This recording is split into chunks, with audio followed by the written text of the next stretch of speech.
മറ്റൊരു ആധ്യാത്മിക പരമ്പരയിലേക്ക് നിങ്ങളെ സ്വാഗതം ചെയ്യുന്നു. ഇന്നത്തെ ആധ്യാത്മിക യാത്രയിൽ നമുക്ക് ശിവപുരാണത്തിലെ ഒരു മനോഹര കഥയിലേക്ക് പ്രവേശിക്കാം. കല്യാണ ദുർഗയുടെ കഥ.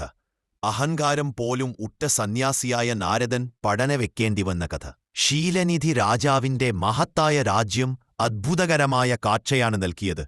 ആകാശപ്പേക്കുയരുന്ന കൊട്ടാരങ്ങളും അലബാസ്റ്ററും മാർബിളും കൊണ്ട് നിർമ്മിച്ച ക്ഷേത്രങ്ങളും പ്രകൃതിയും അതിന്റെ ഉന്മേഷതയെത്തിയിരുന്നു. അവിടത്തെ പുരുഷന്മാരും സ്ത്രീകളും മാനവസമൂഹത്തിൽ ഏറ്റവും മനോഹരരായിരുന്നു. ദിവ്യലോകങ്ങളിൽ നിന്നുള്ള ദൂതന്മാരെ പോലെയുള്ളവർ. കല്യാണദുർഗയുടെ നഗരം വാക്കുകൾ കൊണ്ട് മാത്രം വിശേഷിപ്പിക്കാനാവില്ല. അത് വൈരാഗ്യം ചെയ്ത മുനിമാരെയും ആകർഷിക്കുന്ന അവിസ്മരണീയ ദിവ്യമായൊരു നഗരം. പരവാടകളെല്ലാം നിരയുന്ന പുഷ്പമാലകളും സുഗന്ധജലത്തിൽ നനച്ച വഴികളുമാണ് അതിന്റെ പ്രത്യക്ഷം. നാരദമുനിക്ക് ഈ പ്രത്യേക അലങ്കാരത്തിന്റെ കാരണം മനസ്സിലായില്ല. നാരദനെ കാണുമ്പോൾ ശീലനിധി ആദരപൂർവം വരവേറ്റ് രത്നങ്ങളാൽ അലങ്കൃതമായ സിംഹാസനത്തിൽ അദ്ദേഹം ഇരിപ്പിച്ച ശേഷം തന്റെ മകൾ ശ്രീമതിയെ വിളിപ്പിച്ചു. സഭയിൽ പ്രവേശിച്ച ശ്രീമതി നാരദന്റെ പാദങ്ങളിൽ നമസ്കരിച്ചു. രാജാവിന് പരിചയപ്പെട്ട്, "ഇവളാണ് എന്റെ മകൾ ശ്രീമതി. ഇപ്പോൾ അവൾ പ്രായപൂർത്തിയാവുകയാണ്. നാളെ ഞാൻ അവളുടെ സ്വയംവര ചടങ്ങ് നടത്തുകയാണ്. മഹർഷേ, താങ്കൾ ഭവിഷ്യത്തെ കാണാൻ കഴിവുള്ളവരാണ്. താങ്കൾ അവളുടെ കൈരേഖ വായിച്ചു പറഞ്ഞുതരണമെന്നുമാണ് എന്റെ വിനയം. നാളെ താങ്കൾ ചടങ്ങിൽ സംബന്ധിച്ച് കല്യാണം അതിവൈഭവത്തോടെ നടക്കാൻ സഹായിക്കണമെന്നും ഞാൻ അപേക്ഷിക്കുന്നു." നാരദന്റെ മനസ്സ് അതീവ ആശങ്കയിലായി. ശ്രീമതിയുടെ ഭംഗി കാമദേവന്റെ ബാണങ്ങൾ പോലെ അദ്ദേഹത്തെ ആകർഷിച്ചു. അദ്ദേഹം മനസ്സിൽ തീർച്ചപ്പെട്ടിട്ട്, "ഞാൻ ഇവളെ വിവാഹം കഴിക്കും." രാജാവിനോട് അദ്ദേഹം പറഞ്ഞു, "താങ്കളുടെ മകൾ മഹാലക്ഷ്മിയെപ്പോലെയാണ്. അവൾക്ക് വിഷ്ണുവിനെപ്പോലെയുള്ള ഭർത്താവാണ് പ്രതീക്ഷിച്ചിരിക്കുന്നു."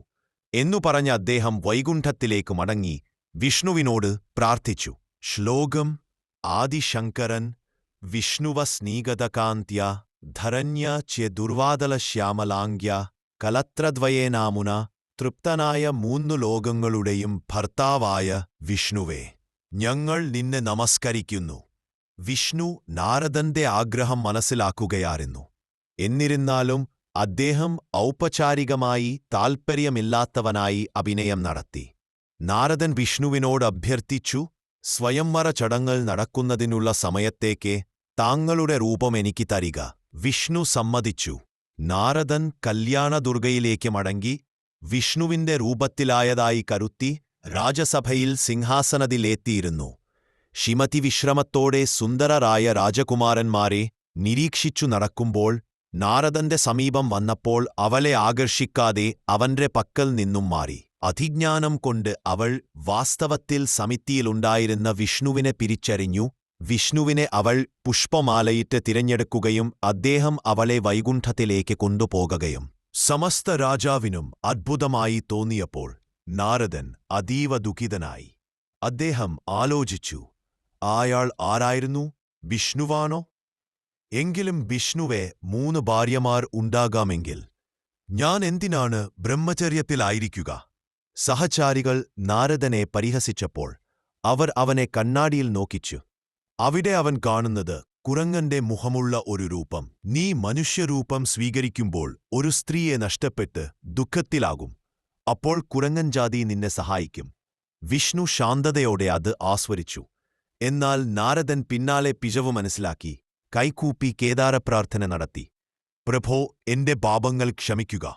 എന്റെ മനസ്സിലുണ്ടായി ഈ വികാരം നിങ്ങളുടെ ഇച്ഛപ്രകാരം തന്നെയാണെന്ന് ഞാൻ ഇപ്പോൾ മനസ്സിലാക്കുന്നു." വിഷ്ണു പറഞ്ഞു, "ഇതെല്ലാം പരമേശ്വരന്റെ ഇച്ഛപ്രകാരം തന്നെയാണ്. നീ ഇപ്പോൾ മഹാദേവനിൽ ശരണം പ്രാപിക്കണം." നാരദൻ കാശിയിൽ വിശ്വേശ്വരനെ ആരാധിച്ചു. ശ്രീശൈലത്തിൽ മല്ലികാർജുനനെ, കാളഹസ്തിയിൽ കാളഹസ്തീശ്വരനെ, ചിദംബരത്ത് നരരാജസ്വാമിയെ, തഞ്ചാവൂരിൽ ബൃഹദീശ്വരനെ, മധുരയിൽ സുഷരേശ്വരനും മീനാക്ഷിയെയും, രാമേശ്വരത്ത് രാമലിംഗേശ്വരനെയും ആരാധിച്ചു. ഓരോ ക്ഷേത്രത്തിലും അദ്ദേഹം പ്രതിജ്ഞ ചെയ്തുവോ, ഇനി ഒരിക്കലും വിഷ്ണുവിനെതിരെ അഹങ്കാരത്തോടെ പാപം ചെയ്യില്ലെന്ന്. ശിവൻ തന്റെ മനസ്സിൽ വാസ്തവമായ ശാന്തിയും ക്ഷമയും കണ്ടപ്പോൾ അദ്ദേഹം നാരദനെ മാപ്പി ചെയ്തു.